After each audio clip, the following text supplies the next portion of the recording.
ও মাম্মা আজকে লাঞ্চের মেনু কি? এসে গেছো? আমার রান্না শেষ, গ্যাস সব? অফ করে দিলাম। আসো দেখাই। এদিকে রয়েছে হচ্ছে গরম গরম ভাত, তার মধ্যে দেখো দেখা যাচ্ছে কাঁকরোল সেদ্ধ, এদিকে রয়েছে হচ্ছে কুমড়ো সেদ্ধ। আচ্ছা। আর তোমাদের বলে দিই, তোমরা অনেকেই বলেছিলে, জিজ্ঞেস করেছিলে যে দিদি কুমড়ো সিদ্ধ কাঁকরোল সিদ্ধটা কিভাবে করো একটু বলো। দেখতেই পেলে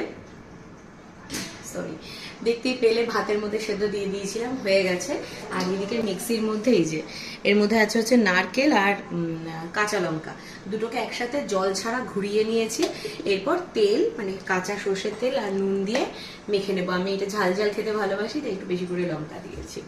আর দেখেইছো তোমরা ব্লগে, কালকে গেছিলাম এইমসে ডাক্তার দেখাতে। আর এইমসে যাওয়া মানে সারা দিনের নামে। আজকে মানে একেবারে ঝিমিয়ে রয়েছি, মুরগির মতো ঝিমোচ্ছি, তাই আজকে একদম শর্টে সেরেছি। এই দেখো এখানে রয়েছে হলো কুমড়ো আছে, ফুলকপি আছে, আর এই দেখো একদম ছোট্ট ছোট্ট করে চিংড়ি মাছ আছে, আর আলুও আছে। এই দিয়ে একটা ডালনা করেছি। সবজি বেশি ছিল না, ওর বাবা আজকে ফ্যাক্টরি গেছে, তাড়াহুড়ো ছিল, বাজার করতে পারিনি, তো যা ছিল যেরকম ছিল তাই দিয়েই করে দিয়েছি।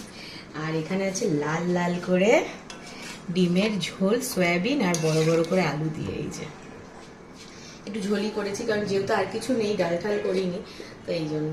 খেতে ভালো হয়েছে, নুন টুন টেস্ট করে নিয়েছি, রান্না কমপ্লিট। 1টা বেজে গেছে, এবার যাবো স্নান করবো, পুজো দেবো, একটু রেস্ট নেবো, তারপরে লাঞ্চ।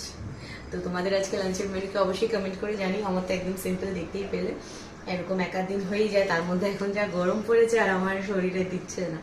তো চলো টাটা, তোমাদের লাঞ্চের মেনুকে অবশ্যই কমেন্ট করে জানিও।